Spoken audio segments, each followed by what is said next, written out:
You know, what's the worst that can happen? You're broke. I was broke when I started. Okay. What's the worst that can happen? You're broke. So what? You're already broke. Yeah. Like, well, what's the worst that can happen? Everyone thinks you're a failure, folks. Who cares what other people think? We talked about that already for sure. Yeah, it's like, dude, just go. I mean, if someone has an idea and it's a stupid idea, it doesn't mean anything if you're passionate about it and you take a chance, and guess what? You might be proven right that it is a great idea. Look at Crocs. You know Crocs? Oh yeah, for sure. Own them. If my buddy would have told me, hey dude, I got an idea to make rubber clogs, I would have said, dude, ain't nobody gonna buy those things. Like, don't do it. At the end of the day, dude, don't listen to other people. Listen to yourself. You have intuition. Yeah. It was instilled upon us. And I think if more people listened to their intuition, they'd be much better off in life.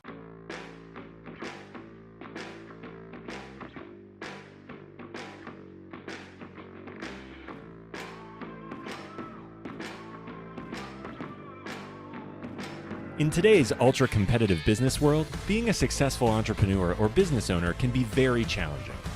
Fortunately, contemporary times have blessed us with resources for tackling those challenges and getting us to success more quickly than we could have imagined. Welcome to the Root of All Success with the Real Jason Duncan, a podcast that explores how the world's most powerful entrepreneurs grow incredible companies. This podcast looks at the 5 keys to unlocking success as an entrepreneur. A successful educator turned entrepreneur, Jason's mission is to use his gifts of teaching and leadership to help others get the results they want out of life. Join Jason every week and learn the keys to grow a truly successful business. Hey there, I'm the Real Jason Duncan. Welcome to the show. Glad you're here. We're going to be talking with a guy today that he doesn't realize how much he's influenced my brand and what I've done, and I think he's going to find a little bit about that today. We're going to be talking with the real Brad Lea. So we're going to introduce him in just a minute, but I want to talk about the show. First of all, I want to say thanks for watching on YouTube if you're watching. If you're listening to this on any of the podcast players, you have to thank, as I do every week when we do the show, I want to thank C-Suite Radio Network. Those guys help me get this syndicated on every podcast player. They're one of the largest podcast player production companies and syndications in the country, and I'm really grateful to be part of the C-Suite Radio Network. So thank you for listening. If you listen on Spotify or iTunes or Google Podcasts, no matter where you listen to this, please leave us a 5-star review, because obviously we want more people to hear this, and the more reviews we get, the better gets it in front of more people. And if you don't think we deserve a 5-star review, send me an email. Let's talk about what I can do to make it better. I try to make this better so that you can get to the root of all success and understand that. We're actually shooting this video today from a new location in the Standard at the Smith House. If for those of you that watch this frequently, you know that we shoot this. We've been shooting in the Matador room. We've shot some in Josh's office, a great setting here. But today we moved to the Rhino room, and so you got to go look at this on YouTube. If you haven't looked this on YouTube, go to therealjasonduncan.com/c/ I guess go to the youtube.com/c/therealjasonduncan. You can look at it on my YouTube channel there. You can see how cool this room is. And Brad's going to talk today a little bit about the fact that he loves rhinos. He's got a tattoo of rhino, and we're in the rhino room. I didn't know any of that stuff about him, and he's like, this is cool that we're in the rhino room, and he's really into rhinos, likes them. We'll talk a little bit about that too. Today's episode sponsor is Lightspeed VT, the company that Brad Lea started. Brad started this company to be the world's premier online technical training and staff training. And if you've got content you need to push out to people, Lightspeed VT is the thing you need to take a look at. So go to lightspeedvt, as in virtualtraining.com. That's lightspeedvt.com. Look it up, and when you contact them and you want a demo, I need you to tell them, hey, I heard about this on the Root of All Success, because you want to make sure that they take great care of you, and their people over there are fantastic. Brad's great. He's talked to me about his platform for my university, for Results University, and I think you need to look at that. If you've got any employees you need to train, if you've got content you need to push out, go check out lightspeedvt.com. So today's episode, one of the things I love about doing this show, probably more than anything else, is getting to meet really cool people. A lot of the entrepreneurs I have on this show, people haven't heard of, and that's fine. One of my first guests billed himself as the most famous entrepreneur you'd never heard of. So I get that there's a lot of people you haven't heard of, but Brad is probably somebody you've heard of. Brad's got a ton of followers on social media. His YouTube channel's got tons of subscribers. He pushes out a lot of content. His podcast, The Dropping Bombs, is fantastic. He talks with people about what they're doing. And what I like about Brad is that he pushes people to reconsider what their thought process is, and he's not ashamed or too shy to do that. He's pretty bold. I'll tell you what he said to me when we were talking getting ready for him to come on the show. I said, "Hey, Brad, I met you one time in Nashville a few years ago," and he goes, "Yeah, you should be more memorable." Well, he's right. Like I should be, and so the influence that he's had on me for my brand has been fantastic. But Brad started Lightspeed VT from scratch and built it into a multi-million-dollar platform. And besides being a CEO, he's been featured in Inc. Magazine, Entrepreneur Magazine, GCTV, the Huffington Post, Forbes. Like, this guy's done a ton, and he started, if I remember correctly, and we're going to talk about his story, but if I remember correctly, part of his story starts in the car business. And I'm going to ask him a little bit about that and sales and how that kind of led him to do this. But I'm so happy that all the way from Las Vegas, we got Brad Lea here in Nashville, Tennessee. And at first, I don't think it was his intention to come to Nashville. He's going to do this by Zoom, but I'm so happy that he made the decision to fly out to Nashville and to be here with me on the show, even though he had a little trouble parking, which, by the way, we need to probably figure that out. He's parked out on the street. We probably need to go put some quarters in there. I don't want his vehicle to get a ticket while he's in here in here filming. But please welcome with me the real Brad Lea. Brad, this is awesome. I'm so glad you're here, man. Thanks, man. Appreciate you having me. Crazy room, crazy place. It is great. So I didn't know the rhino connection. So tell me about the rhino. What is it about rhinos that you tattoo your body with a rhino? Well, I mean, have you ever tried to stop one? No. Would you? Mm-mm. Exactly. I just think that they're unstoppable. They've got thick skin. They focus on something and you got to kill it to stop it. So at the end of the day, I was at a sales seminar a long time ago, maybe 20 years old, and everyone was picking their animal. And everyone was saying, like, Black Panther and lion and all these, sleek, cool ass animals. And I just said the rhino. I just got done reading Rhinoceros Success. And so I'm like, dude, I'm a rhino. And I've just stuck with it this whole time.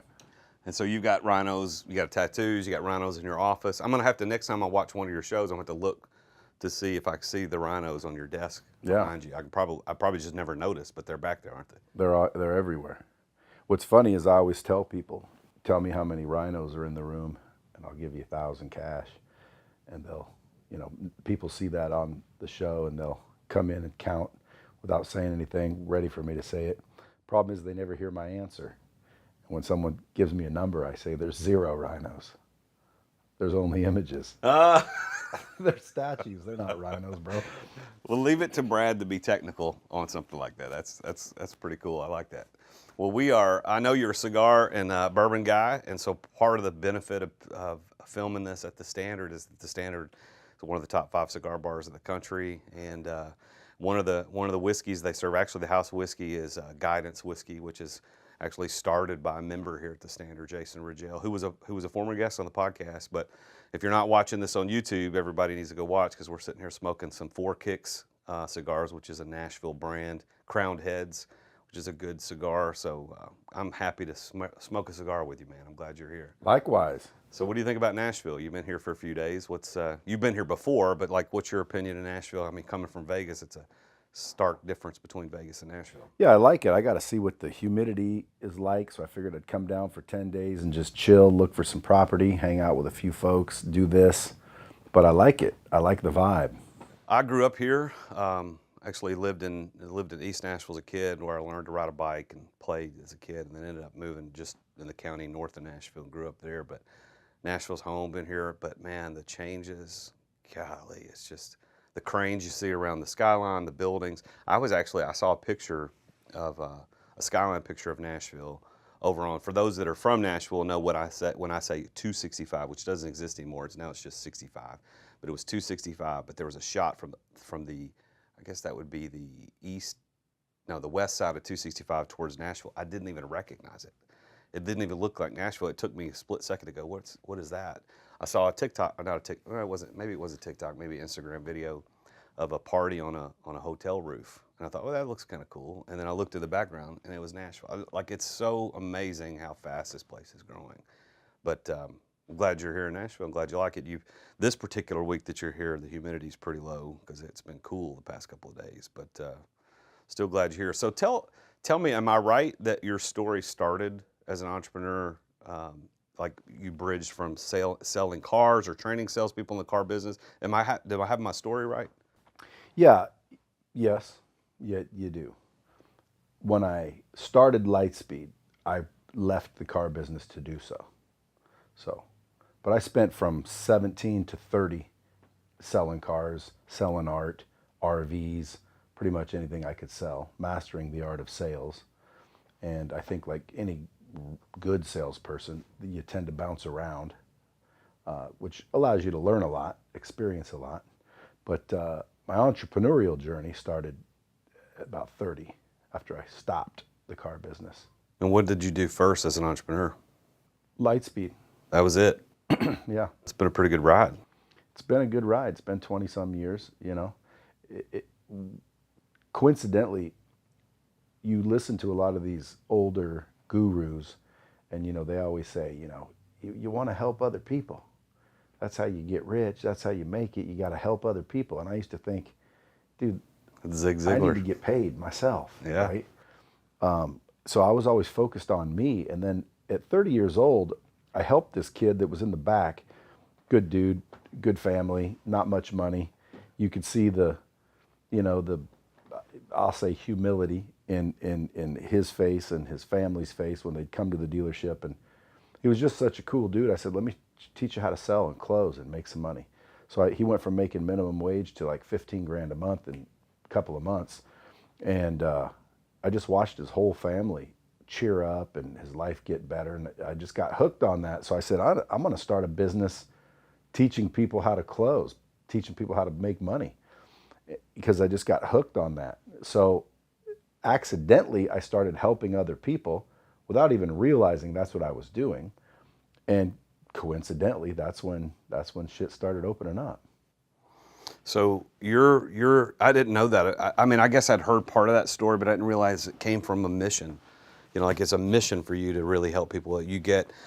Sure, you're making money from it, but you really seem to want, or at least originally that was your intent, to help people get to a better place. And that mission of wanting to do that, helping other people, led you to become a multimillionaire, owning a company that's doing, I don't know what the revenue is, but you guys are absolutely killing it. I mean, that's a lot. There's a lot there that intersects with my story too, about starts from wanting to help people and teach people how to do things better, get the results they really want. Where do you think that comes from for you? I think because I was never taught, nobody really, coached me, or I didn't have very good parenting. My dad was kind of a children should be seen and not heard type of parent. I was kind of left to my own devices. Very little parenting, if any. So I think maybe because I was never taught, that I just want to teach. And not to mention, it's not that difficult. You know what I mean? Like, a lot of people think it's difficult to succeed, and in reality, it's not. It's much more difficult being broke. I think I've heard you say that before. It's like you got your choice. Like, it's all going to hurt. It's all going to be hard. Yeah. Choose your hard, man. Like, you want to be broke or you want to be successful. At the end of the day, that's the bottom line. And quite frankly, anyone can do it. There is nobody on earth that cannot succeed. And why do you think so many people fail? Mindset. Subconscious limitations that have been placed on them for whatever reason. So you didn't start your entrepreneurial journey till 30, Yep. which is fairly late. I mean, in the current culture of entrepreneurialism, it's in vogue now. I mean, there's lots of people that talk about wanting to be entrepreneurs. They're entrepreneurs. But at 30, you started, and you still own that same business. That doesn't usually happen. So how do you think you've been able to sustain success for such a long period of time? Is it also mindset, or is there something else? Well, I didn't start off successful, so I didn't sustain success.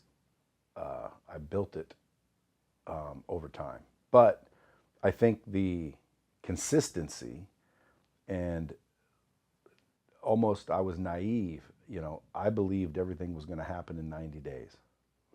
So if I talked to you when I started my company, I would have said, bro, I'm going to be a millionaire in 90 days. And then 90 days later, you would have said, how's it going? And I would have said, dude, I'm almost there. Like, give me 90 more days. And I literally said 90 days for 10 years. And people would always make fun of me because every time they asked, I would say, dude, I'm 90 days away from crushing this thing. Like, I was always 90 days away. And I think because of that, it was almost like having blinders on, and it just kept me going. If someone would have told me, dude, this is going to be 15 years before you actually get anywhere, I probably wouldn't have continued. I would have said, oh, screw that. Being naive, honestly believing it was around the corner. It was this far away for the last 15 years, 90 days. I can last 90 days. I've been drunk longer than that. So it's like, I just kept going and kept going. And this was before the internet really came out. And I was selling basically online interactive training. And I started out with my own training. I was going to go be the trainer, be the Tony Robbins, the big name trainer. But I kept running into people that already used this person, and it was very difficult to sell them off of their hero. And in the car business, there was a guy named Joe Verdi, a guy named Grant Cardone, a guy named Tom Stuker, and these guys had a firm, grip on their audience. So when I went in there, I'm like, I'm better than all of them. Give me a chance. I tried closing them, and they're like, well, come back when you got a bigger name, come back some other day, yada, yada. So I felt this little, ceiling. So I just thought to myself, listen, I can try and compete with these guys, or I can collaborate with these guys. So I started stopping selling the car dealers, and I just started selling the closers, right? The people doing the training. And I said, look, you're running around training people live, and that doesn't work. See, live training, what people don't understand about training is this. And I discovered this when I switched and started the company, and then I developed Lightspeed to solve it. But in order to train people properly, and effectively, you need 4 key ingredients. Without these ingredients, you're not really training people. You're kind of exposing them to information, and that's different. I don't know about Nevada or Tennessee, but in Nevada, exposure can get you arrested. So you don't want to just expose people to information. So those 4 ingredients, which are good content, repetition, practice, and accountability. Those are the 4 things you have to have in your training in order to make it effective. These guys didn't have it either. See, when I started my company to train people, I went out there to train them live, just like everyone else was doing, just the traditional training methods. And this was in 2000. So the internet barely was out. I'm running around trying to get this effect that I realized I had the ability to do working at a company, training the sales team. And I could just grab someone out of Burger King, turn them into a salesperson, grab that kid from the back of the car lot, turn him into a salesperson, a badass closer, making good money, like one of the top people. I was taking kick-ass salespeople, making them kick-ass managers. So, I had the ability to train and develop people. It was crazy. And so that's why I quit my job, and I said, man, I'm going to go do this for a living and help people that way. So as soon as I quit, I couldn't get the results anymore. It was the craziest thing. I'm like, what the frick is going on? And so I just looked at what I used to do versus what I'm doing today, and I realized those 4 key ingredients. See, I was going in there and saying everything I used to say, but I wasn't saying it enough. I wasn't holding them accountable. I wasn't practicing with them and role-playing with them. And I realized that I can't really do that for other companies that are hiring me to come in for a day. So I developed the Lightspeed technology to deliver my training, which is the good content, with repetition, practice, and accountability, because it was tracking everything. And that kind of blew up to a certain level, and then I couldn't get past the big names. So that's when I said, screw it, I'll go sell the big names. And so I went and closed all the people that were teaching you to close. I like to say, I'm the guy that closes the guy that teaches you to close. So I went and closed all these people to use my technology. I said, I'll take my content and my name off, put your name on, and I'll even tell you where people want your services. Because I had already talked to them, and they said, yeah, well, if you had this guy, I'd do it. So I gave them a list of names and helped them close a few deals and just became partners with them. And that's really when it started blowing up. So it took you 90 days repeatedly, over and over and over again. Was there a moment, this has been my experience and a lot of people that have the similar entrepreneurial journey, they'll say, there was a moment when you kind of woke up, like you'd been working and hustling so hard for so long that you woke up and you realized, well, wow, I'm a millionaire. Like I built something, because you don't just become a millionaire like in a moment and you realize it. Did it take a while for you to realize, wow, this is actually working? I know you had to go through those 90 days, just 90 days, but you didn't know when it happened. You looked back and saw it. Is that right? Was that your story? Yeah, I mean, it happens slowly, but I think personally, we're all millionaires. The question is, from what? Like we have millions of dollars or millions of excuses, but you can't have both. Oh, that's so you got to pick one. See, if I had the bomb noise that you use on your, I would have dropped it. I would have dropped it right there. So your show's dropping bombs, and that's what you do. So, so when did you start dropping bombs? How long ago did you start recording that podcast? Maybe like a couple years, maybe a year and a half. Yeah. I just had all these big wigs coming in and out of my facilities because I have beautiful offices in Las Vegas overlooking the city on this lake. And I built all these kick-ass studios to come film content, interactive content. So I had Tony Robbins and Grant Cardone and Tom Hopkins and all these people coming in and out to film their content. And I thought, man, see, my mission in life is to get the knowledge from the people who have it to the people who need it or want it. Because I think people fail because they don't have the right information. Bottom line, nobody wants to fail. Yeah. They just don't know how to win. So I'm like, dude, if I want to live in a world that's more successful, then I need to get the knowledge from the people who have it to the people who need it. And so and I had the technology to do it. So that's really what I started my mission as. And I thought to myself, all these people coming in here and I'm just letting them walk in and walk out. Why don't I get a couple microphones and just have them sit down and start talking to them? And so that's what I did. I got a couple microphones, and then nobody was scheduled for like 2 months to come in there. and so I just grabbed one of my employees and we just started talking. And then I just grabbed someone else and we just started talking, and I just started uploading them. And people are like, oh, dude, that's funny. Oh, man, I learned so much. And so it started to get popular. And then the next thing you know, it was in the top, 100 in the country. And then, of course, everybody started calling saying, hey, how do I get on your podcast? That's funny how that attraction. Yeah, I get people that happening. offer money to be on it. Like people literally call me and say, how much to get on your podcast? One time I was just messing around. I said 10 grand. They said, where do I send the money? I won't ask you if you told them the routing number. I gave them a routing number and they paid. And I'm like, damn, dude, I can sell episodes. So I don't sell episodes. I have, and I might. So if you're watching, you're listening, you really want to be on Dropping Bombs, hey, I'm open to offers. But you still have to be interesting, and I think you still have to have something to say. Like, in other words, I'm not going to sell out my audience and make them listen to some dipshit for an hour. because he's got money. Because they paid me. Yeah. But if you've got a story and you got 10 G's, it's actually went up since then. But we can edit that out. 100. It's 100, right? Yeah. Well, whatever. There is no price because you can't pay to be on it. But catch me at the right time, make me the right offer. Shit, I'll put you on it. I know the owner. Well, this is where I want to take a moment to tell, because I mentioned this in the intro, about the influence that you had on me and my personal brand. So personal branding is a weird thing. I think that the world is just now kind of waking up to. I don't think there's a few big personal brand people out there. The Grant Cardone, probably the number one that people know. He's been on Undercover Billionaire, and he's done that in ways that I think a lot of people aspire to do. He's done a great job. I think you're doing a great job at it as well. Tony Robbins, I think it was pre-personal branding as a concept, and therefore didn't really brand himself as much. But nevertheless, what did he brand? It's more of his business mastery, unleash the power, the concepts that he teaches in his amazing seminars. But from a personal brand standpoint, so when I got on Instagram, there's lots of Jason Duncans, right? There's tons of Jason Duncans. And Jason Duncan was already taken by someone. I don't even know who it is.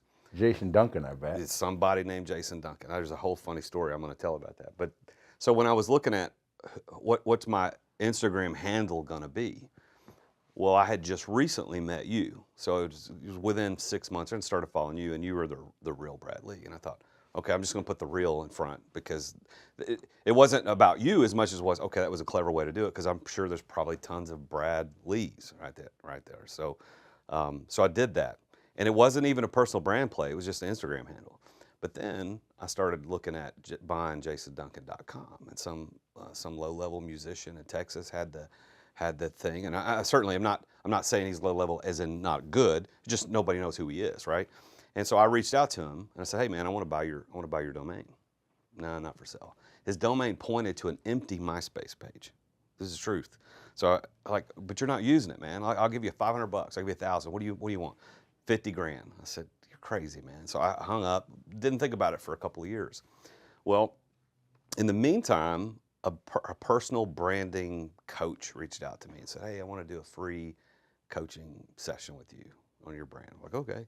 So she talked to me and she was fantastic. And she said, your brand, she kind of concluded your brand is the real Jason Duncan. That's what you need to be. Just make a logo. That needs to be your thing. Get the domain. That's your thing. Like, okay. So that actually, your Instagram handle turned me into, as a personal brand, the real Jason Duncan.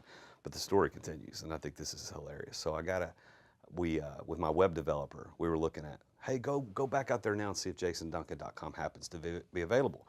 And Matt, who's off camera here, is my apprentice. He was sitting there with me when we were looking at this, and jasonduncan.com said, when you go to it, said this domain is available.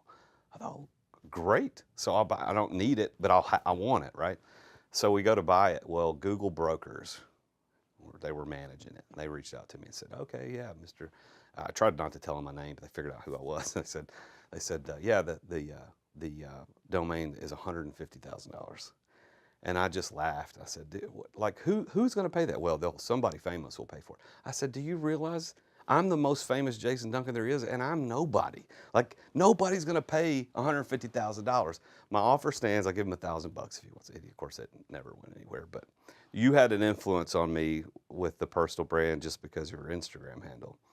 And the thing that you said about me being more memorable just in our first conversation on the phone, I took it to heart, man. So I'm trying to be more memorable where I go. I don't know how it's working, but hopefully you'll remember this rhino ring. Right? No, I will, sure.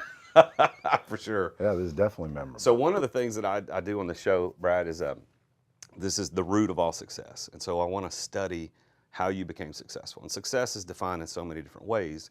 So I want to ask you, what's your definition of success? You know, that's a great question.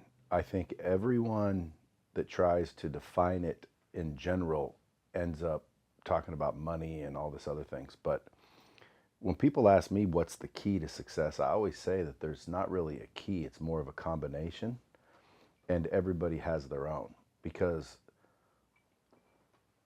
like, I have a friend, he thinks getting laid every night is successful. I don't. I think that's dangerous, personally. So is that successful? Well, it depends on who you ask. So I think the definition of success changes with the individual. Sure. And, my definition of success is the ability to give, unlimited without sacrificing myself. In other words, I like to sound like an angel, like, oh, I want to give, but I want enough to give without sacrificing myself. So I literally want so much, giving is nothing. Are you successful with that definition? Well, that would be a good question, and the answer would be no. Really? Yeah, no. And so I might change the definition now that you said that. Yeah, because I think I'm successful compared to, you know what I'm saying? Yeah. Like, I'm successful compared to a lot of other people in certain areas, but I don't think I'm successful to where I want to be. So I would say no, I'm not successful yet. Well, for the listeners, that would be a surprising comment for those that know you, right? They would know, those that know you, I think, probably would agree with me and look at you and say, okay, Dropping Bombs is a great show. Which, by the way, you mentioned that the show was funny. On Spotify, it's actually listed as a business and comedy. It's in 2 sections. I don't know if you did that on purpose. No. But that's what it's listed as, because on my Spotify account, it says Dropping Bombs business, and then the second category is comedy, which I thought was hilarious for a lot of reasons, but I didn't know if you knew that or not. I didn't. But that's how you're listed That's on Spotify. cool. Maybe they did it. But I think that people who know you would look at you and go, wait a minute, Dropping Bombs, Lightspeed VT, public speaking engagements, and you show up. I met you at a retreat here. I guess it wasn't a retreat, it was just a get together here in Nashville. We had a get together with another coach here locally, and that's where I first became aware of you. And you've done, I think, tours of retreats with Coach Michael Burt.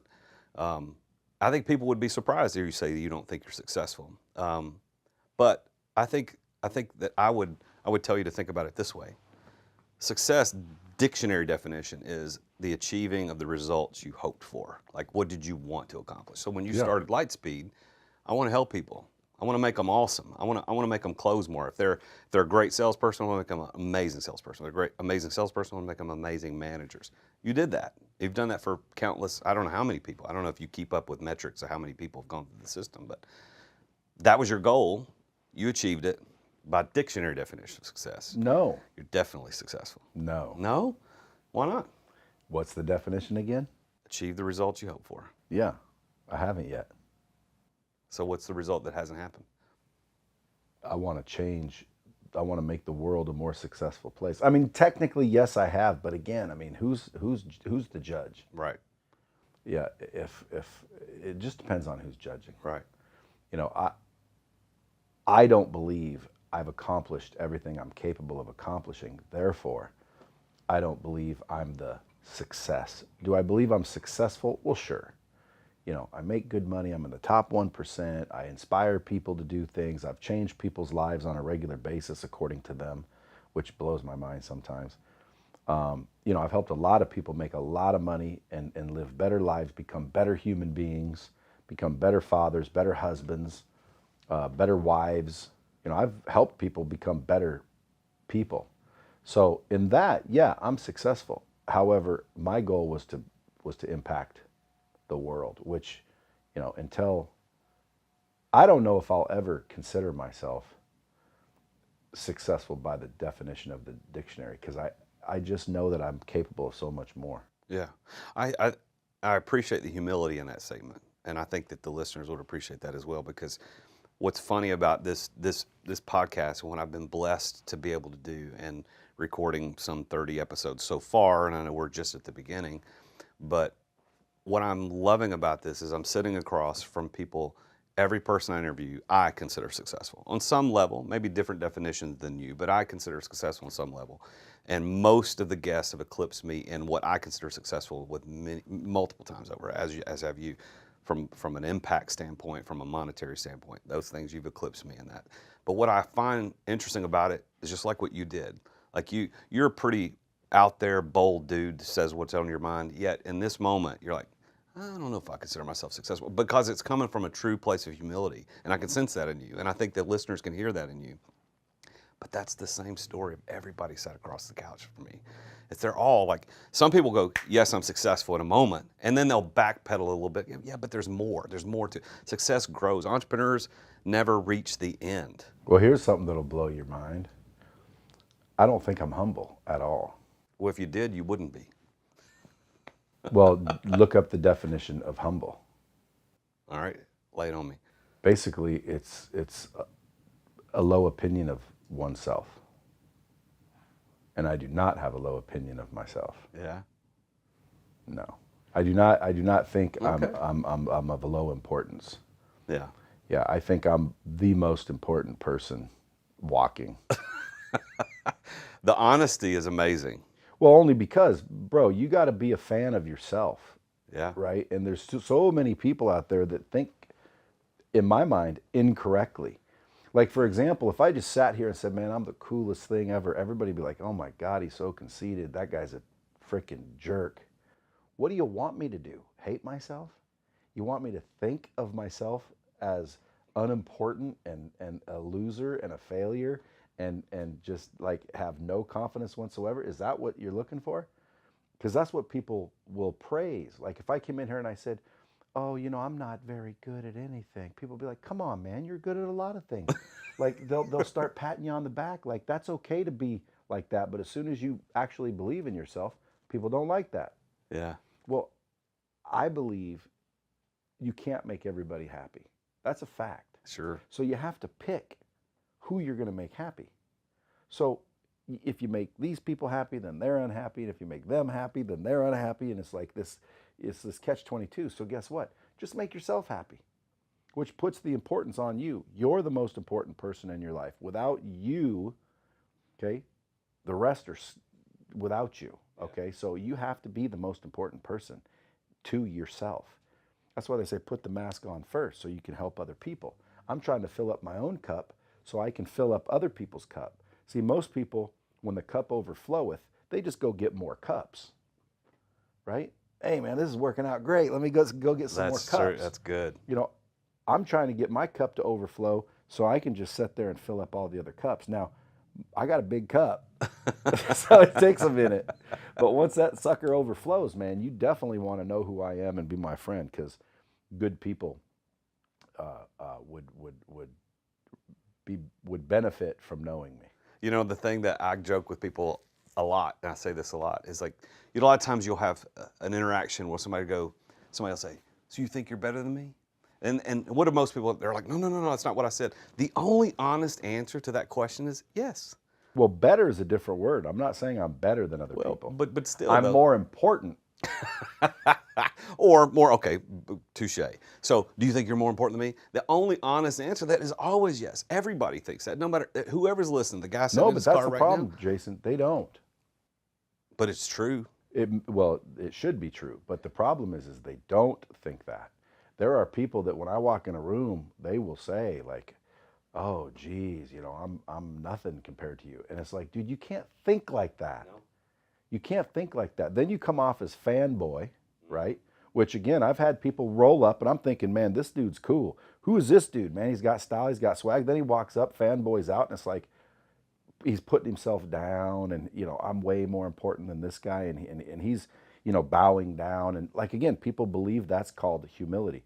I think that's stupidity. Like you have to step into the room like you own it. Yeah. There's no room in this country that I don't belong. I believe. I'm not going to walk into a room full of movie stars, a room full of athletes, a room full of billionaires, and act like I don't belong there. Now, that doesn't mean I'm going to walk around and be a dick and be arrogant and not listen and not appreciate who I'm around and admire the accomplishments of these people. But I'm also not going to think I don't belong here. I don't deserve to be in this room. What have I done? You have to have that confidence within yourself to where, because again, I didn't say I'm better than other people. There's a lot of people better than me at a lot of things, but there's nobody more important than me, to me. Yeah. You should be more important to you than me. Right. Would you agree? 100%. But if you go around saying that to people, watch the glares that you get. Watch the people start saying, Jason, you should humble yourself. Jason, who do you think you are? And I always think to myself, what do they want me to think? That I'm of no importance? So if you look up the definition of humble, it says a low opinion of one's own importance. And I just don't agree with it. Huh. That's an interesting perspective. I agree with you. I think that, but I think the biggest point that you made there that I would want the listeners to key in on is that you cannot be successful, no matter how you define it, without confidence. There's not a successful person on the planet who's not confident. Confidence can be displayed in many different ways. Some people see it as arrogance, being conceited, self-centered, but confidence is a key to success. I think that you have illustrated that in that story. Osho, I forget, I think that's how you say his name, O-S-H-O, said the greatest fear to conquer as man is the opinion that others have of you. And I'm butchered the quote. Like, and that when you conquer it, you become a lion, is what he said, not a sheep. Or a rhino. Or a rhino. So you would say, I become a rhino, because who's gonna stop the rhino? I love that. Then I've won. If that's the facts, then I've won. Because, dude, I don't really care. I mean, I do care what people think. I don't care more about what you think than I think. In other words, if you thought I was a dick, I care less. If I thought I was a dick, I'd fix it. So at the end of the day, man, I like that Osho guy. Yeah. Who was that? I don't even know you who know, that is. I did a video on that this morning, and I can't. I think maybe he's a. I'm gonna. If I say anything, it'll be wrong. But he's like a sage guru. That was one of his famous quotes. Was that the greatest fear that a man would have to overcome is the opinion of other people. And I did a video on that this morning on my weekly wisdom videos, and I did one. I actually kind of coupled that with Proverb 29:25 that says, the fear of a man is a snare. And so, like Proverbs, King Solomon was one of the wisest men ever to live, and he said, the fear of other men is a snare. Like that, it's going to trap you. If you're scared of other people, scared of what people think. And that's what one of my coaches is working with me on right now. It's like, hey, Jason, when you do your content, you do your videos, you do your podcasts, you've got to get over what you think other people are going to think. And I'm still struggling with that. Honestly, it is a struggle for me. But getting around people like you helps lift me out of that. Hiring a coach helps lift me out of that. So I appreciate your encouragement in that area. Well, just remember this: you can't make everyone happy. That's every time I start to feel a little bit like, and I start sliding on that, I just remember you can't make everyone happy, bro. So you might as well make yourself happy. So what's the next step for Brad Lea and Lightspeed VT? Are you going to run it till you die? Like what's the deal? I'm gonna run it until I can get $1 billion for it. All right. How close are you? 3 to 5 years. 90 days again and again? Well, believe it or not, in 90 days, there's some major shit going on, where in 90 days I'll be much closer. But I give myself 3 to 5 years, so there's a little leeway there. Yeah. Yeah. So 3 to 5 years. How old are you? 52. 52. You don't look 52. You look good for 52. Well, thank you. Thank you. Thank you for being here and looking good as you. Gives me hope. I'm 46, so we're not too far apart. But at 52, so you're thinking by 56-ish, 57, Brad Lea is a billionaire. Sold the company for $1 billion. I may not be a billionaire because I got a partner in that company that I'm going to have to split up some money with, and you got to pay taxes. But I don't need to be worth $1 billion. I just need to sell a company for $1 billion. Yeah. Who can say that? Not many people. Well, not only that, I mean, it's just like millions nowadays are fairly common. Oh yeah, for sure. Like, someone's a millionaire, I'm like, cool. I think a billionaire is the new millionaire.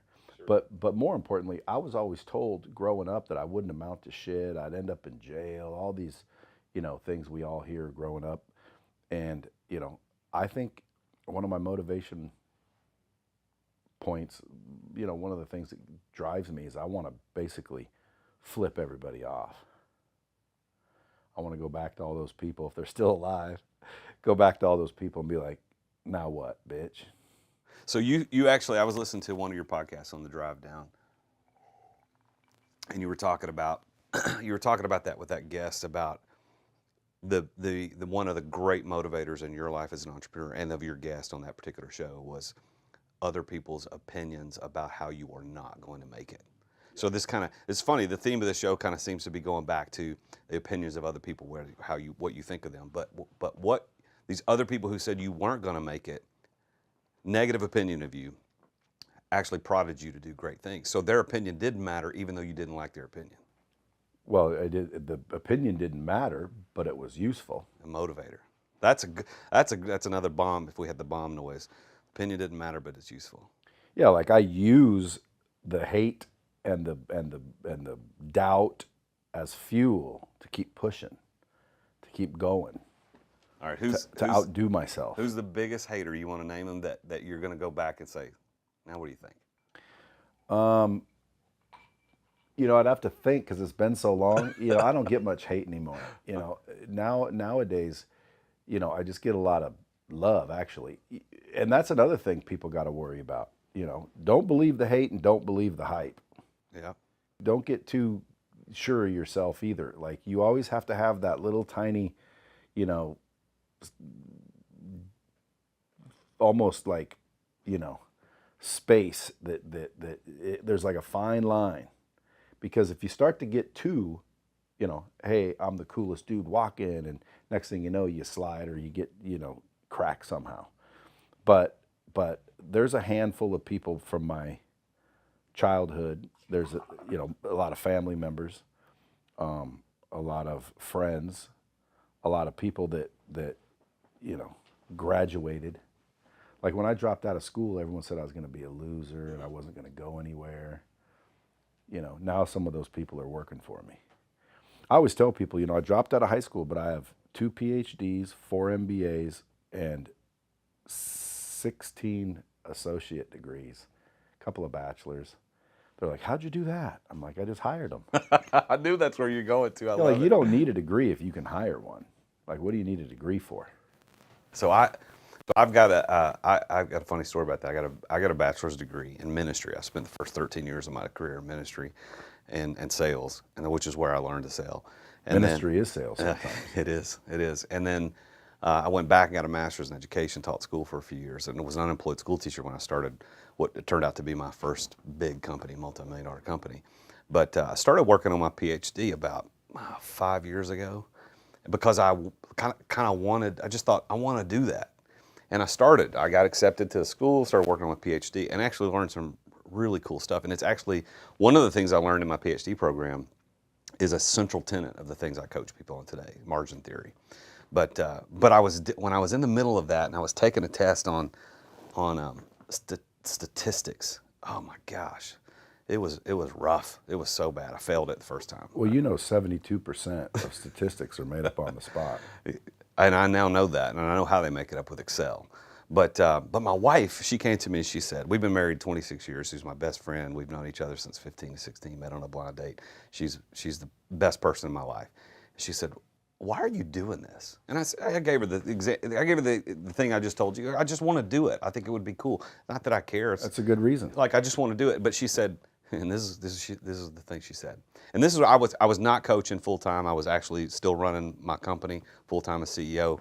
And she said, are you going to make any more money because of this? Like what is it? And I went, no, I won't. And I think that comment changed it. And I wasn't doing it for the money, but when she put it in those perspectives, like, why would you go through this? Like, what's the outcome of this PhD? And I thought, okay, I'm a pretty successful entrepreneur. I haven't achieved what I want to achieve yet. Is the PhD going to help me get there? And I just dropped out. I quit.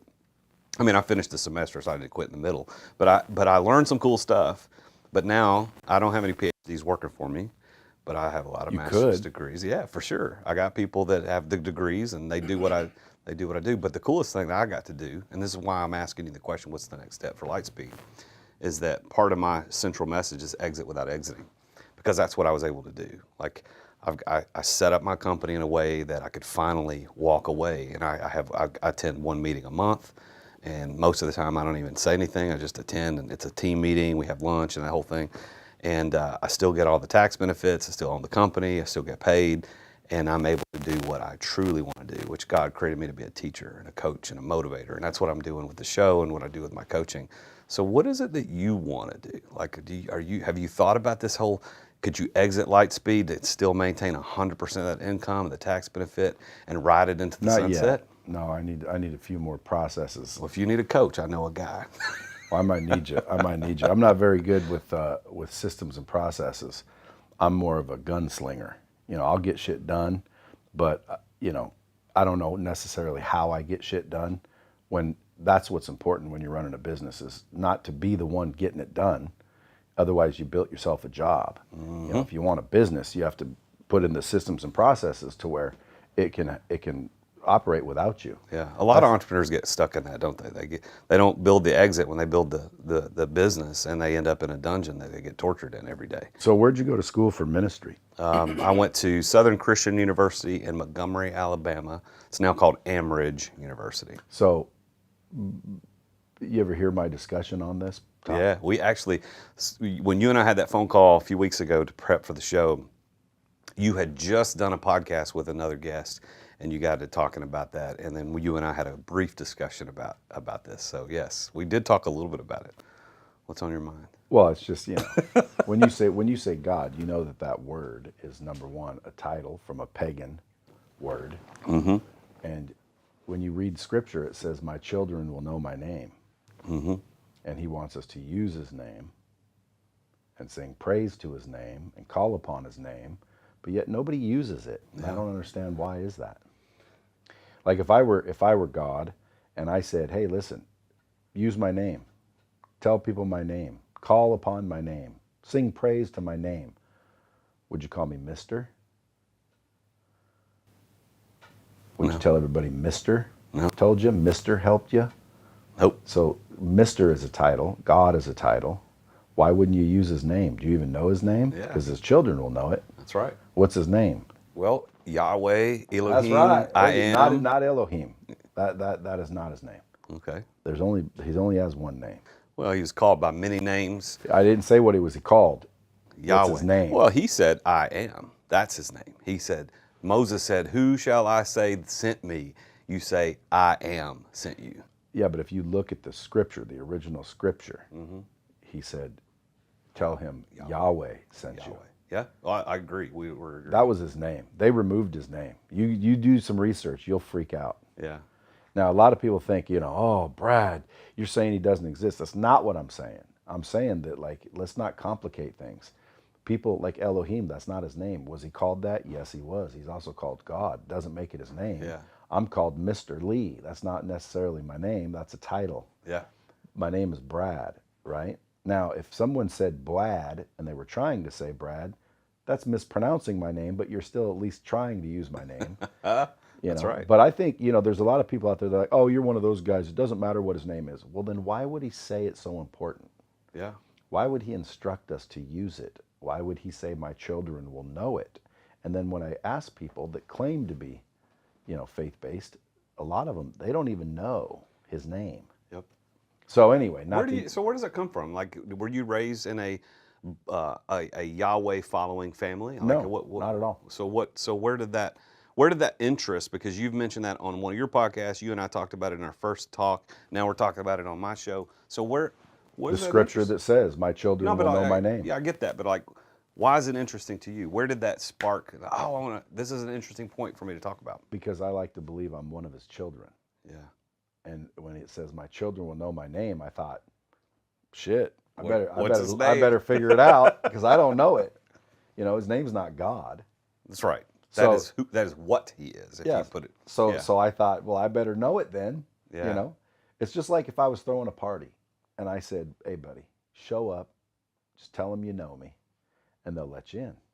So you show up and you say, yeah, I'm here for the party. And they're like, who invited you? And you say, Barney.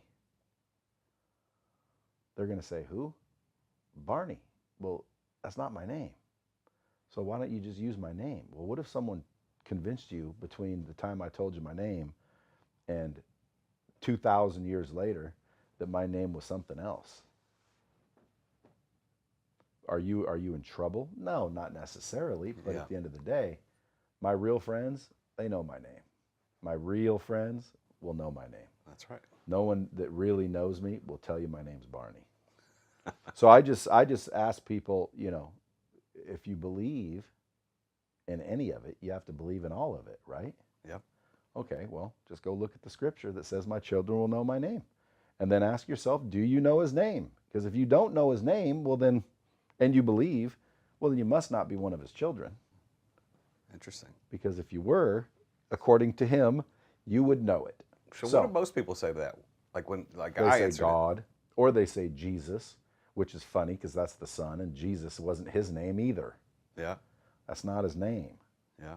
His name was Yeshua. That's what his name was. Yeah. And then they say, well, when you translate, no, it's not translation. Otherwise, you wouldn't see Joshua in the Bible, because Yeshua translates to Joshua. Right. And there is Joshua in the Bible, and there's Jesus. So how did both have the exact same name? One turn out Jesus, one turn out Joshua. Yeah. How did that happen? And it also says in the scripture that Satan will deceive the whole world. Mm-hmm. Well, we're part of that, right? So perhaps maybe Satan got us to say a name that wasn't his. I don't know. What is it? And by the way, just for the record, I don't know. And I don't want anybody, I just want you to seek, because again, if you read scripture, it says seek and ye shall find. Most people they're not seeking. They're just saying, okay. They listen to the priest, they listen to the pastor, they listen to their parents, they listen to somebody else, And you hear the story and you're like, oh, okay. And that's not seeking, that's listening, that's agreeing, that's following. Seek, man. Seek, look. You'll find them if you look. Yep. But if you don't look and someone just tells you his name's God, so you just keep saying praise God, he doesn't say that. He says praise his name. Call upon his name. And what's crazy is, imagine if you're praying to God using the name God, and that's not even the right name. That'd be like me saying, hey, if you come to Vegas, I'll give you anything you need, just call this number, and you write it down wrong, and you show up and you call the number and I don't answer. What would you think about me if you really believed that was the right number and you called it and you were in need of help and I didn't come?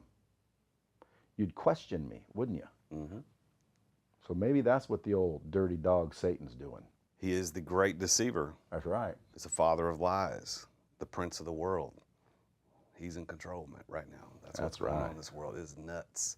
We've just experienced the nuttiest nuttiness we've ever in our. I can't imagine there's another nutty place, a nutty time in history than what we've experienced, and the lies that have been spewed. It's 100 years crazy. from now, they'll be talking about this. Period. Oh my gosh, yeah, it's crazy. Did it affect you? Yeah, I mean, I think it's hard to go through it without being affected. You know, speaking of the pandemic, but from a business perspective, just from truly business, yeah, it affected my main company significantly. In a bad way? Yeah, fear, man, fear. But See, it affected mine in a good way. yeah, people could train at home. Nobody's ever got COVID from Lightspeed. That's right. Yeah, well, you and Zoom and everybody else that was in that space where you could do things online. I mean, Zoom's the new thing. Like I do all of my shows live like this. We don't publish it live, but we record live face to face. And I've got people that need to do it by Zoom, and that's fine. And I've done several by Zoom. Only if they're famous is my rule. Yeah. Well, I appreciate you, as famous as you are, being right here in front of me, because Zoom, like, it's great, but dude, if you could get in the energy you and I have right now would never be accomplished looking across each other on a screen. Like, this is fantastic. But in the pandemic, you were well positioned to accelerate like never before. Coincidence? Do you want to share with listeners a little bit about the revenue of Lightspeed and how it was affected? Like, is that part of the things? If it's not public, you don't have to share. But is there anything about that? Well, revenue increased because everybody obviously still had to train and communicate with people. Yeah. They just couldn't do it in person. You know, a lot of these workers worked from home. Well, how do you lead people from home? Someone had to learn that. Mm-hmm. How do you learn if you can't get together? You know, and Zoom is not learning. No. Okay, Zoom is exposing. Like, I can get a bunch of people on a Zoom and talk for hours, but I don't know who's listening. I can't test everybody. I can't role play with them. So Zoom is not a learning platform. It's a communication platform. Exactly. It's So a tool. Yeah. to learn, you have to have good content, repetition, practice, and accountability. And fortunately, that's what the technology was designed for. And when the pandemic cracked, people still needed to learn. So they started, looking for a resource, and, a lot of times found us. Yeah. Lightspeedvt.com. I want to remind everybody to go check that out because it's an amazing platform. And you started it primarily to do training, like you're talking about training salespeople through repetition and quizzes and continuing to keep them in front of the content. Right. But when did you, or did it, was it originally like this, or did it morph into, I'm also going to let people with content who want to just push content out to public where they charge people to take, like I've got an online university. So when did that become part of Lightspeed's platform? That's the time when I kind of decided to go close the experts instead of the businesses. Because I was selling the businesses my content. I wasn't selling a platform. I was selling training, my content. And, I hit a little bit of a ceiling. And so I said, well, let me go close the people that can close these businesses. So that's when I said, I'll take my name off, I'll put your content in there, and you go sell it, and I'll just take a little piece for my niece, just a little tad for Brad, just a little sliver to deliver. And so that's really when it started, blowing up, because, I was collaborating as opposed to competing. I think when you compete, you're just trying to take from others. Yeah. You know, if there's so much business in the world and I'm going to compete with you, I'm going to go take your business. But if I collaborate with you and we create new and introduce new things, and you have an abundant mindset, well, then I believe the universe rewards you in ways you can't describe. I think when you introduce new and increase, that's when you get more and increase. You talked early in our discussion here about you thought you had a really interesting point. You said that there aren't keys to success necessarily. It's more of a combination. And I love that analogy.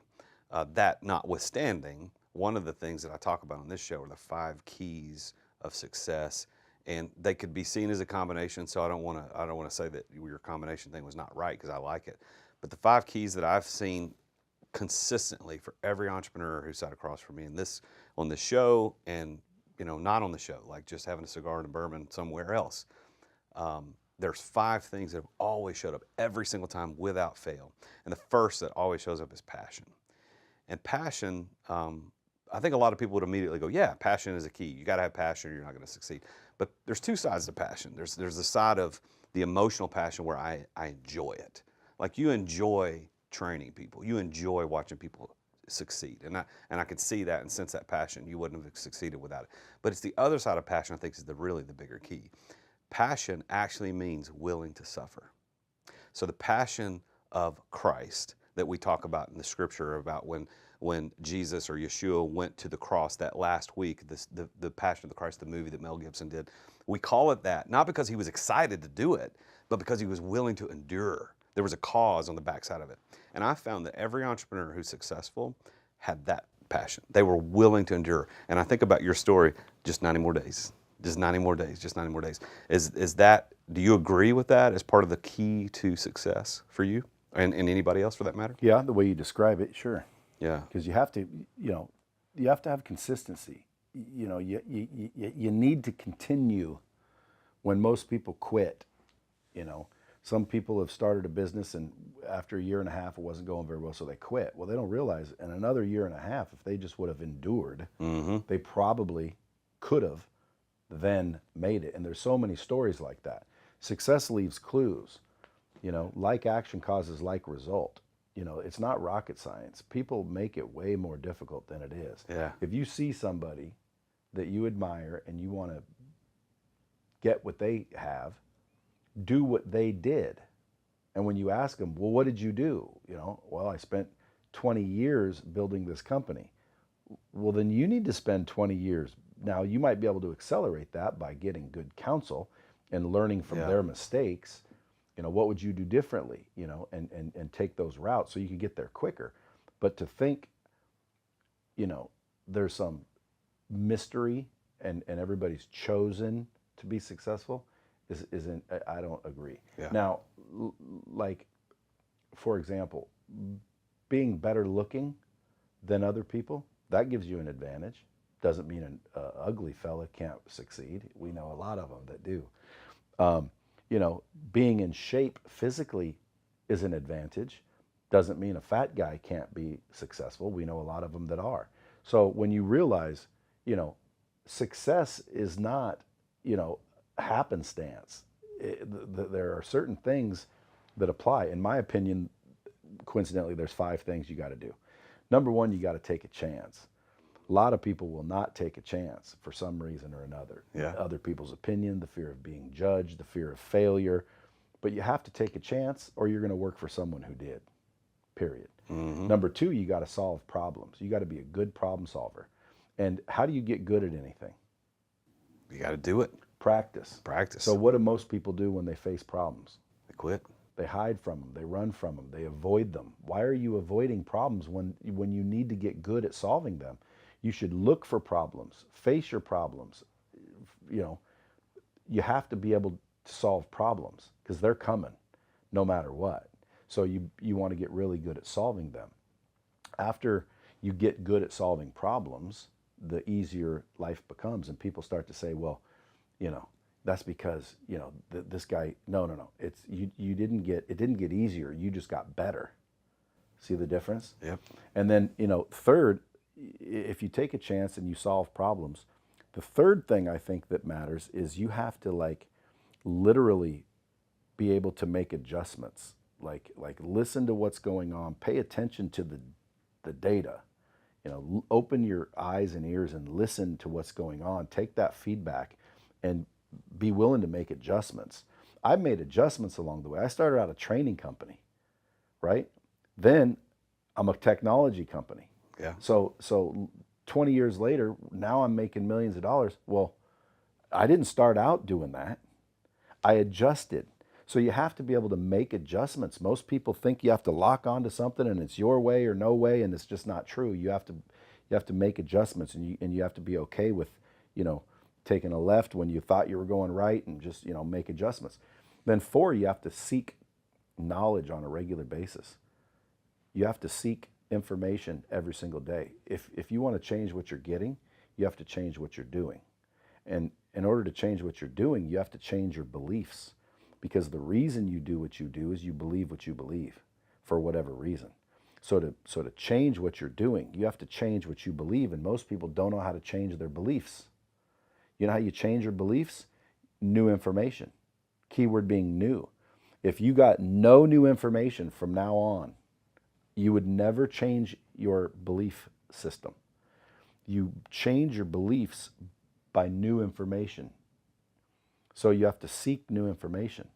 Keep training, keep learning, keep seeking new information on a regular basis, so you can keep changing your beliefs, so you can keep changing your actions, and then you'll keep changing your results.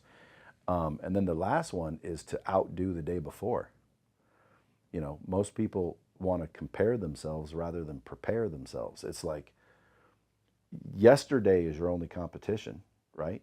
What'd you do yesterday? That's what you should be working against, not what I'm doing. You don't know my story. You don't know what I did and who helped me and all the connections I had, and you don't know any of that. So too many people are looking at these other people, trying to compare themselves, when in reality, none of that matters. What matters is, did you outdo yesterday? Are you outperforming yourself? Because if you just outperform yourself, that's what matters. And I think you put those 5 things together, you're almost guaranteed success. So somebody listening right now that's thinking, man, I got this idea. I really, I think I could change the world, or I could be a millionaire, or I could make a lot, whatever they want. Like, but they haven't executed. They haven't stepped out yet. Step 1. Step 1. What do you say? What's your advice as a super successful entrepreneur many times over? What would you tell that guy sitting in his car right now, or that lady walking her dog, or the person at the gym working out right now listening to this podcast? What's Brad Lea, the real Brad Lea, what would he say? This is what you got to do to get started. This is your advice. What do you say? Take a chance. That's step 1. You have to take a chance. If you don't take a chance, nothing's ever going to happen. So, I mean, just do it. Like, what's the worst that can happen? Quit worrying about failure. Failure, believe it or not, is actually a good thing. You know, you've heard Michael Jordan say he's failed more times than like he's failed more times at basketball than I have. Yep. But he's tried more. Well, that's the thing. Yeah. Like, but he wasn't afraid. What, you know, at the end of the day, you're worried about what someone will think. You're worried about, what if it doesn't work? What if it doesn't? What if you stay the same? See, that's what I thought, is like, I wasn't worried about if it doesn't work. Big deal. Like, I can go back to run car dealerships. I can always sell something. Mm-hmm. I'm never going to be broke because I can sell. The biggest attribute to my success is the ability to sell, close, and persuade people. I can close people. And with that skill, nothing's scary. You could drop me off in Nashville, Paducah, Kentucky. I don't care where you drop me. Like the whole undercover billionaire. Dude, that is not amazing to me. You know, especially when Grant Cardone did it. Like, dude, I guarantee you drop me off in any town, within 90 days, I'll have $1 million company. All right, Glenn Stearns, you heard him, man. Put him on the next episode. I had Glenn Stearns at my success event. I know Glenn. You know, I don't want to be on the show. I don't have time for the show, but it's not necessarily impressive to me. You know what would be impressive to me? Take somebody, give them $100 bill, and give them 30 days to turn it into $1 million. But to start $1 million business, that's not that difficult. Think about it. You just have to be able to sell. I think the coolest part of that first episode or the first season was when Glenn sold those tires. He sold. That was amazing. That was it. That was kind of the key. What he got like $1,300 from tires he found like out in the junkyard somewhere. Like he sold it and he took the chance. Like I think your advice. That also could be scripted though. Could be. I mean, you never know. Never know. Like what a coincidence. But it was a cool story. Looking for tires. Like who would have thought of tires? Well, what he did was he went on Craigslist for people wanting to buy stuff, and people wanted these big tractor tires. He's like, okay, there's a problem to solve. That's one of your 5 things, right? Find that problem to solve. He found a problem to solve, went out and drove around, found the tires, like Did the work. took the chance. He didn't whine. Complain. Well, what if there are no tires? Well, what if nobody wants them once I find them? That's what people are doing all day long. You know, I've got a great idea. Why aren't you doing anything with it? Well, and they talk themselves right out of it. I've had multi-million-dollar ideas that I did nothing with, and now I see them. This thing on the back of my phone is called a love handle. Mm-hmm. When I first got my iPhone a long time ago, it kept slipping out of my hand. It slipped out of everybody's hand. I said, dude, I need to make something that your fingers slide in to where that doesn't happen. You just stick it on the back of your phone. And everyone's like, you know, oh yeah, I'd get one of those. But I never did anything with it. Now this guy's making millions of dollars. His name's Mike Watts. Isn't that execution is what matters? There it is. And I get people calling me because people know me as a coach. I coach entrepreneurs on how to build, scale, and enjoy their businesses with the idea of exiting without exiting. And I get people calling me all the time. Jason, I got this idea. What do you think about this? And I remember one of the most recent calls I got, the guy called and it was a cool idea, like what you just talked about. I'm like, okay, are you going to do this? Is it executable? His idea was a lot more complicated than a handle on the back of a phone. It was a technology play. But I said, look, dude, I could go find $1 million idea from a homeless guy downtown. Ideas are worthless. What can you execute? And for that guy, my advice was like, look, just go print T-shirts, do something. If you want to start, just do it. Like, find something that executes, because execution is worth more than the idea. Well, that's what I'd tell that lady that you were describing. Mm-hmm. Do it. Got to do it. What's the worst? I always ask myself, what's the worst thing that could happen? Yeah. And when people say burn your ships, see, I don't agree with that one. I do not agree. Really? Hell no. What are you, stupid? Well, tell me your perspective. I'm interested. Well, I mean, like when I started my company, I thought, well, I can always come back to the car business. I can always go back and sell something. So that's my ship. Mm-hmm. I didn't go around and ruin every relationship I had so there was no choice. Like if I had no choice, I probably wouldn't have jumped. I would have said, hell no, dude, I'm not leaving myself no options. That's ridiculous. Now, if that's what you need, then I suggest you do. Yeah. But dude, I highly, highly advise, do not burn your boats. Make them nice and comfortable, and remember that they're there. So that gives you the comfort to take the chance, because you have to take the chance. Now, if there's no other way, you'll take a chance because you got a nice, comfortable way off the island or whatever the story is. The story with burning your ships were they came from somewhere. I forget what the story is. Portugal. They came over to South America. Yeah, and so we burnt the ships so they'd start working, because they were like, oh, well, why do this? We're going home. So we burnt the ships and said, dude, you're not going home. Now you better start building. Yep. So that was the only option, because he couldn't get the people to do the work unless he burnt the ships. But now it's some big analogy and everyone says, burn your ships. I wouldn't burn your ship, bro. When you first said that, I disagree with you, but I think now, as you explain it, yeah, that makes sense.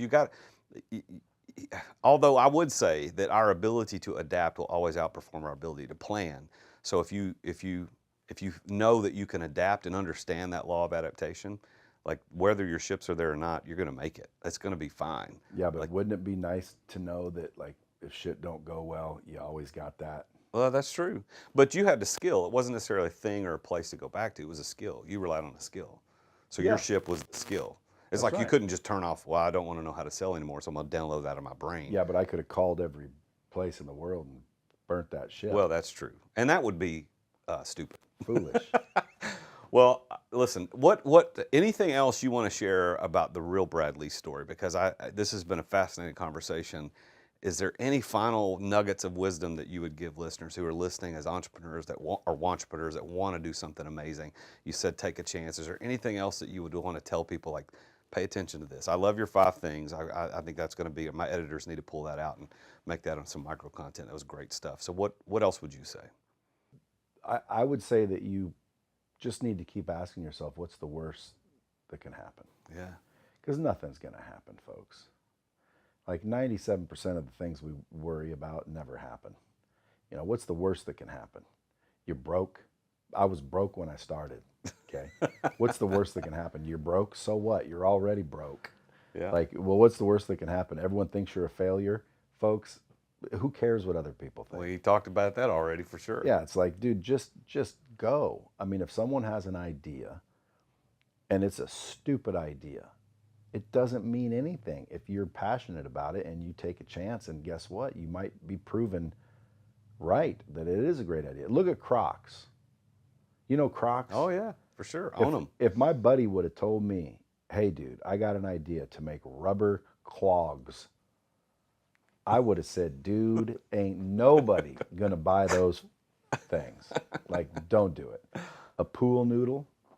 You know those pool noodles? Got them in my pool. I would have told somebody, dude, that is the dumbest idea ever.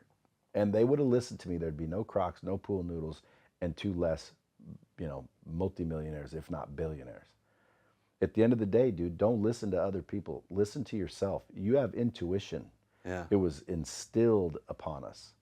And I think if more people listen to their intuition, they'd be much better off in life. Quit worrying. Whoever Osho is, go study Osho. Yeah. Is that a person? Yeah, it's a person. OSHO. I'm gonna start looking into Osho. That's probably because you got a PhD. I don't have the PhD. Oh, that's another thing I'd really advise. If I could do it all over again, what I would do is I would read every single day. I would frickin' invest my money more wisely. That's the only 2 things I would do differently. Really? That's interesting. Yeah, So I mean, I made a lot of How mistakes. much do you read now? Every day. Okay, but when did you start that habit? About 48. Okay, so not long. Yeah, I mean, I didn't need to do it to succeed. My bullheadedness and my ability to sell, close, and persuade made sure that I succeeded. But I could have succeeded much faster, and I would have a lot more money had I just read more and sought information. Never used to do it. I had to learn everything the hard way. My book coming out is called The Hard Way. Lessons I learned the hard way so you don't have to. I'm putting down all of these lessons and the stories of how I learned them in a book that I guarantee if a 20-year-old read that book, they're going to have a much better time in life. Why? Well, because they're going to learn them one way or the other. These aren't lessons that you're not going to learn. Yeah. Like if a 60-year-old picked up the book, they would agree with all of these lessons because more than likely they already got their ass handed to them and they've learned them. Yeah. Because these are almost universal truths. But younger generation, they don't know a lot of these things. So I figured, I'll just give a book to people that where if they really want to know, what's what, read that book. You can pre-order it, by the way. Go to bradlea.com. There it is, Brad Lea, Lea. That's right. Lea, not Lee. Yeah, people always say, is that Leah? I say, I don't know. Do you drink Tia? Well, I think that's, you mentioned the whole, what's the worst thing that could happen to you? It came to my mind a minute ago. It was Tim Ferriss in his book, The 4-Hour Workweek. That was one of the things he talked about is like, go through and say, what is the absolute worst case scenario if I did this? And the worst case, in most people's opinion, would be death. Like, okay, that is the worst case. But short of that, yeah, but I would advise don't do it if there's death involved. Yeah, but other than that, man, go do it. I'll go broke. So what? Why are you so worried about being broke? Yeah. There's other ideas. You can try something else. You're not dead. Yeah. There's actually a vendor of ours that we use for my e-commerce company who was a multimillionaire, very successful dude, and the Great Recession took him out, like broke, down to, I think, a truck and his wife. That's it. Like now he didn't he's back. And he's back within 5 years. Everybody is. Back. So don't worry about being broke. If you were going to be successful, you're going to be successful. And if you really want to be truly successful, like wealthy, you have to stay broke anyway. Like when I first started getting money, I started to save it. Like I didn't want to feel being broke again. Yeah. So I started to hold on to my money. And then I stunted my growth. And growth literally slowed down. And I thought to myself, what the hell? What the hell? What the hell? Well, when I was building my company, dude, I'd get money, spend money, get money, use money. Like I had to live on the money. I had to build with the money. I couldn't hold on to the money. I had to use the money. And then when I finally got some money, I started holding on to it, and I didn't want to risk it, and I didn't want to use it, and I literally stunted my own growth. And then I thought to myself, dude, this is foolish holding on to this money. So when you really start making real money, and let's say you've got 10 million in the bank. If you've got 10 million in the bank, you're stunting your own growth. Why? Because that 10 million could be used to make you more. And it just keeps going and going to where I always say, if you really want to get wealthy, stay broke. Get rid of all your capital. Get rid of all your money. Money's worthless unless you use it. Now, when I say all of it, no, I do not mean every dime of it. Yes, you can have some buffer, you can have some savings, but at the end of the day, most people don't do that. They start out a company, they build it up to where they got a little bit of comfort, they start to take that money and live better, and they stunt their own growth. They don't have the same amount to advertise with. They're not risky like they used to be. They're more conservative, and literally they can't figure out how to scale their business. I get people calling me all the time. How do I scale my business? I say, you scale your business two ways, people and technology. Tell me a little bit about what's going on. How much money you got in the bank? You know, we got about $250,000. Okay, well, you know, take 100,000 and put it in. Oh, no. I'm like, what's the problem? Oh, dude, I got to have a buffer. So you got $250,000 and you don't want to use it? Like, that's foolish. Well, it sounds like they need to burn a few ships, maybe not all of them, right? Just use the money, man. Yeah, it's a use the tool. money. Money's a tool. That's all it is. Money is a tool to get more of it. One of my advisors asked me this question a long time ago when I first and started engaging with him. He said, if everything you knew about money was wrong, when would you want to know? And I thought, man, that's a great question. Because to your point, you said if you could do it all over again, you'd read every day and you'd invest your money more wisely. And well, how do you learn to invest it wisely? By reading, by getting around indirect mentors like you. Read your books, go, coaching, hire coaches. Like I have 3 coaches that I pay lots of money to help me marketing and advice and, mentorship. I think people need to learn. You can accelerate success. You can't escape pain. As an entrepreneur, you're going to experience pain, but you can't escape the pain, but you can learn faster and you can move through it more quickly if you read, learn how to use money. I love it. 100%. The last thing I'll say is this: invest money more wisely. Cash flow, didn't understand financial literacy till I was about 45.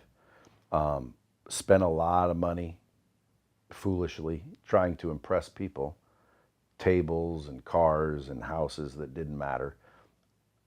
I always say, I spent so much money trying to impress people that if I had it all back, it would be impressive. And nobody was impressed. And nobody remembers. Nobody calls me and says, dude, you remember that one time you dropped 10 grand at that nightclub? And remember that one time you paid for us all to go to that trip and we all had fun? And nobody remembers that shit. All that money I wasted trying to impress other people was foolish. Don't worry about impressing anyone. Worry about yourself.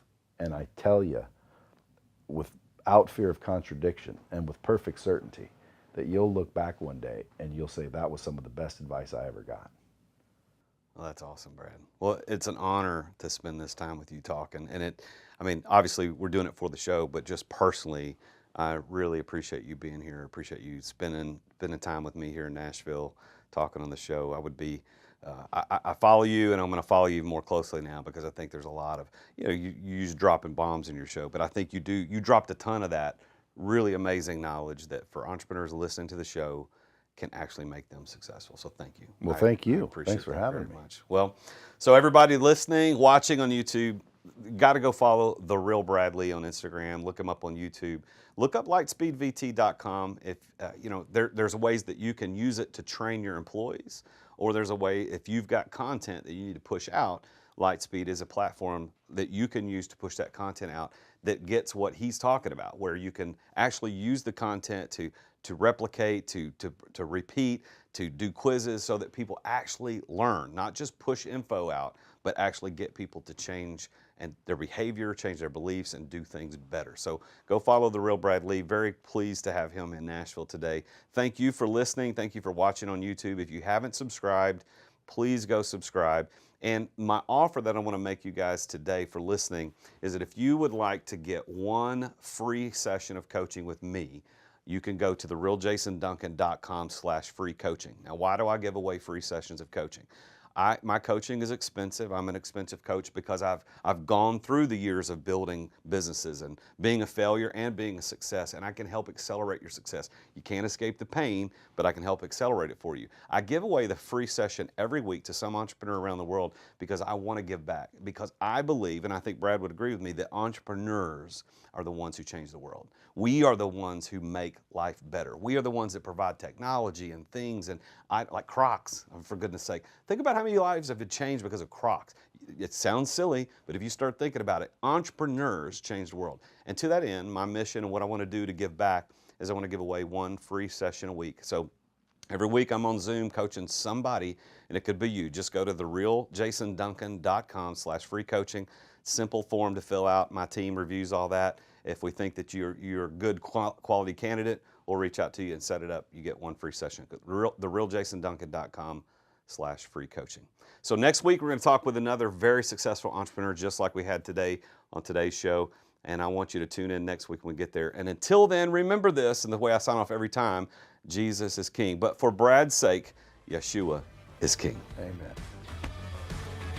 Thank you for listening to another edition of The Root of All Success with the real Jason Duncan. If you've enjoyed this week's episode, we invite you to visit therootofallsuccess.com to access the show notes and other helpful resources. Take charge of your business. Grow it from great to incredible. Join us again next time here on The Root of All Success.